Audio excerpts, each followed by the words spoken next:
The America's Cup is known for its exotic locations, and here we are in a grey and wet Gosport. But behind me is Southern Spas, North Sails, and hopefully we're going to find out some interesting things about the sails and rigs of the America's Cup boats. Let's go inside. I'm here with Dave Lenz from North Sails, sail designer, and on the line we've got Jared Wallace, a rig designer, engineer from Southern Spas. The whole opportunity here is really to open up what I think is a super interesting part of these AC75 foiling monohulls, which has kind of been neglected in all the discussion around foiling yachts, and that is, what is powering these boats around the racecourse, the rigs and sails. We'll start with the mast, because that's the link to the boat, Jared. So how similar are the tubes that the teams are using? Yeah, it's quite a neat one design rule where it gives a shape and a tolerance on that shape, which you have to build the D section, and then it gives a minimum laminate spec and core and local patching. It gives the fittings where all the rigging attaches, so the geometry of the shrouds and the spreader, and that's all locked. The rigging is actually supplied by Future Fibers, so you can't modify that. What you can do is you can add laminate, or you can increase the density of the core in the tube. So the teams get to decide, do they want to make the mast stiffer? And if they want to stiffen it, where do they stiffen it and how do they stiffen it? And then basically everything on the back of the shear web, so tracks and control systems, that's all team designed. And so they have an amount of freedom in terms of where the sails have to attach to the back corners. But then after that, they've got freedom where the battens go, how they do all of that, batten interfacing to the mast. All of that is open to the teams. And what we saw last time was a huge array of different control systems in the head and in the bottom, and quite quickly kind of got simplified back down to some very basic controls. You actually mentioned it, one of the things in the rule last time was this control zone at the top of the rig and the sail and the mast, and that's actually been removed for this cup. And the other thing that's been removed are backstays, so they're relying now on main sheet and Cunningham tension to bend the mast. How have those rule changes kind of impacted the spars? Yeah, that's a good point. I guess firstly the code 0 got removed, and when you don't have a code 0, you don't necessarily need a backstay to support the mast. The backstays themselves, they were positioned in a way that they didn't actually influence the mast bend. They were really neutral. And so adding or subtracting backstay load was really just changing the forestay tension. And so mast bend was still highly related to sail controls. And I guess now even more so. I think I'd say that from a sail making point of view, that no runners and no backstays, headstay control is removed to main sheet tension or jib luff tension, and the jib luffs are pretty short, so you don't control much of the forestay with jib luff tension. So what we've seen this time, part of the one design change from the last cup to this cup, is the cap shrouds have got bigger, stiffer, which kind of makes sense, right? They're going to be doing more work, and the jib lock has been upgraded from 5 ton to 8 ton. So I guess that gives the teams a little more freedom to use load on the jib halyard as part of managing the sag.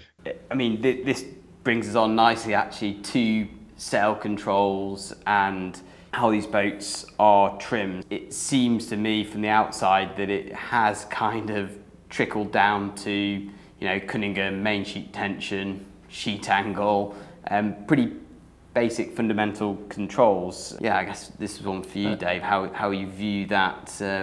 Yeah, I think it is pretty, conventional in a lot of ways. The boats are pretty cool and radical, but yeah, I think you're controlling the sail in a way that you would have done in your dinghy, in your cat, beach cat, whatever it was. You've got mast rotation, Cunningham, main sheet. There's no vang, but you do have no boom, so you've got a lead control at the mainsail, more like a headsail to probably control the lower part of the mainsail. And yeah, they're the big controls, really. And I guess the question that comes up on my channel time and time again is about the, with a dual dual skin, can you kind of effectively create like a 3D shape where you're pulling the windward skin tight and creating more curve on the top side, like an aerofoil section, or how do you view that? So my reading of that is, yes, you could do that, but you can only do it at the bottom of the sail. So you're only impacting probably the lower quarter. In the same way that a normal boat, you let the outhaul off, it actually impacts the lower part of the sail and not the upper. You can't control what happens to the two skins sort of from the upper part of the sail. So I think it's you're limited to how much you can do, and then also how quickly you could change something. So I'm not sure I see a lot of that going on. So something that kind of is a possibility, but would diminish up the rig, and effectively the windward skin is then just falling down to its natural kind of seating point. Yes, I suspect there's a lot of limits to just the control systems and the oil pressure and how much they can do to change. Where they spend that sort of thing to adjust something is probably a big decision within the teams. I was going to ask as kind of a supplementary question. Obviously, the shape in the sails comes from your luff curve and then your seam shaping. I guess we've got the mast rotation in there as well, and the kind of batten interface with that mast. Yeah. Can you split down where the shape is coming with these sails between those, and then you've got moulding, haven't you, instead of seam shape? Yeah, 100%. So you shape the sail. All the sails are 3D process. They're all 3D moulded sails. So that the drivers of that are exactly. You'll have your edge curvatures, the luff curve, the leech curve, will affect the profile, how the sail twists. Then you have the three-dimensional mould shape in the sail, and the balance of all those gives you your sailing shape. But then it's how you also, the big thing with these type of boats, or any boat, is how you then deform that sail across the different wind speeds and conditions you see. So then you've got other things you can add on top. So that's why you'll bend the mast, is to deform the sail, or maybe load the structure to stretch the sail somewhere. And I think there's a lot goes on these boats with that is happening under the skin you don't see, where the sails are allowed to stretch in certain ways, and a lot of sophistication to understanding the structure is a big part of it. And then on top of that, you'll have other items. Yes, they're battens. They limit. They have a number of battens that are allowed in the sail. Some specs on those. You can obviously change a sail shape with batten stiffness. It's again, I would do that on any boat I would sail. You might put a stiff top batten in your Merlin Rocket for the breeze and put a soft one in for the light. All that sort of will allow you to change a mainsail. I think that's less about an instant change to the sail. That would be about, I've got this mainsail and I want to uprange the sail or downrange that code of sail. And like you said, there's a limited number of sails they can have. So making sure, I'm sure sails will be designed for wind speeds, but being able to expand that using what is only going to be a benefit for a team. So more about the characteristic of the sail rather than the instantaneous yes shape. Yeah, I think you'll see, like if you watch the boat, for me I watch the boat sailing, and then the Traveller is the thing that you see instantly moving, and I'm sure that's the same as any boat. They sail and get a gust, you let the main sheet out, and that's the thing that gives them it's probably taking the least amount of oil, lowest load to move quickly. And then the other sail changes will be more maybe of a moding change. You see an increase in breeze, so you're winding on the Cunningham to distort the sail, flatten it. Or I guess one thing that's unique with these boats compared to normal boats is the lift-off speed. I don't know if it's maybe 19, 20 knots, 18 knots at quite a wide angle, and very quickly afterwards they're doing super tight apparent wind angle at 50 knots apparent. So the change of apparent is unheard of in our sport, and so they have to completely change the shape of the sail quickly. So you do need to have those big controls. I think I'm sure they're Cunninghams are loose and then they're getting pumped up very quickly, and then you'll be more into subtleties, I suspect, of moding, looking for fast modes, bow, but how they again, I think like we do in any boat, fast modes and flattening sails off, or getting further outboard with jib leads or down, what they can play with.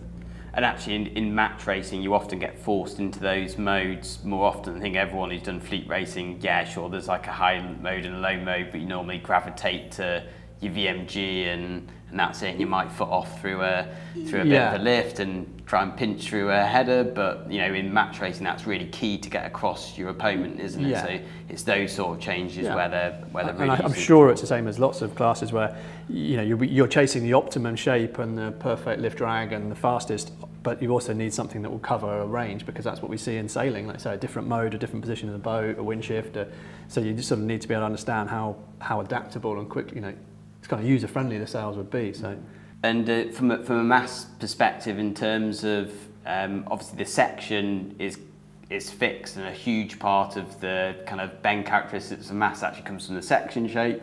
But do you think there's a kind of a performance, when we talk about the sail characteristics, do you think these masts, there's sufficient room in the rule to kind of have masts which perform with different characteristics? I think it's, I guess they're looking for a bend range, right, Dave, to suit the mainsail to take it through the camber range they want to get. And so the mast is quite stiff, the base specification. And so you have to try quite hard to bend it. And you have to sort of manage the strains that the mast is seeing. So do you make it stiffer? I guess so, depending on how much power you've got and how much effect the mainsail has to add bend. Yeah, and it's right. I mean, I think obviously, yeah, the sail is driving how much mast bend you want, but also the sail will drive the mast, will drive the mast bend itself, and how you engineer the sail, whether you allow, you can force the rig to bend using sail structure or try to actually reduce the bend. So the two things, the heap of interaction between. I think the last cup we saw quite different things with mast rotation and in the sails. So I think Team New Zealand had these lines that linked back the mast directly to their traveller, and you mentioned traveller as the key kind of sail control that you're repetitively moving. And but then this cup, there's less and less evidence of this direct link between the mast rotation, like a physical link between the mast rotation and the sail. How do you view that as a sail designer? Because the mast is now actually forming part of the sail, it's part of the aerofoil. Should it be moving with the rest of the sailcloth or not? How do you? I think maybe in perfect theory, but I guess it's again of what it takes to control it, how quickly. I think the other interesting thing with the Traveller is like we said, that they don't have backstays anymore. They're wanting to keep the headstay. Generally, if you get a gust, you don't want the headstay to sag. You don't want to ease the main sheet, so they drop the Traveller, keeping the main sheet on to maintain headstay sag. Probably at that point, you're essentially reducing the rotation of the mast effective to sail. That's probably what you're trying to depower. So you maybe don't want the mast to. Maybe if you rotate the mast, or you could maybe want the mast to go counter to it. Maybe as a player. Jared, you got a bit of speculation? Yeah, because now it's part of the aero package. And do you want an angle of attack change, or do you want a camber change at the same time? And it affects the head versus the bottom, I think, because the bottom's anchored on the Traveller and the top's not. So I think there's lots of things there that the teams will be working on. One of the interesting things that I think we'll see once you start racing and we get the onboard footage from the back of the cockpits, and then you can really see those two movements, because we've been blessed this cup with the Recon and we've all sat as enthusiasts, but from kind of 200 meters away on a shaky rear footage, it's very hard to see mass rotation, let alone, you can kind of pick up travel and rotation, but that's about it on the sail control. So it's one of the things I'm looking forward to seeing where they've gone with that. I guess I had one last kind of tricky question for you. Obviously, North group with Southern Spars and Future Fibres spread across the world and the teams. Do you have a sweepstake going on? Do you have any favourite teams in-house? Are you allowed to say that? We can look to the media comms people in the back shaking their heads. I'm going to support the home team. They're big long-time supporters of Southern, and we're long-time supporters of them. I think it's super interesting, and I hope they go well. Dave, I'd say the same. I'm going to support the British. I'm British. The people. The people you're closest to. So you have to keep your fingers crossed. I'm pretty sure if you ask our French colleagues, they'll give the same answer. I'm fairly sure we'll all have some national loyalty.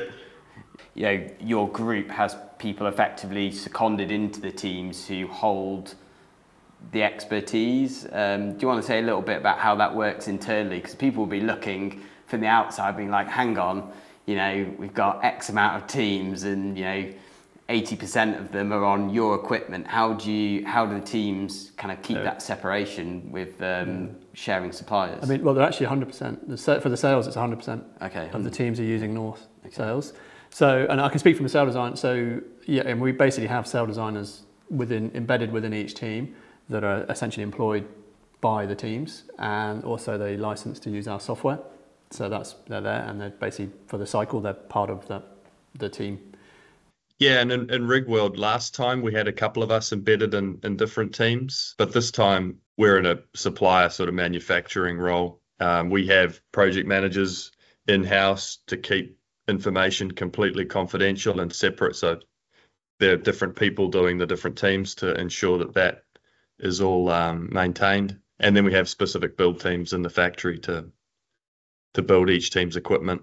Yeah, so that's all my questions, but yeah, thank you very much for your time. Really interesting discussion with North Sails. 3 big takeaways for me. First of all, the backstays in the previous cup weren't doing quite what I thought they were.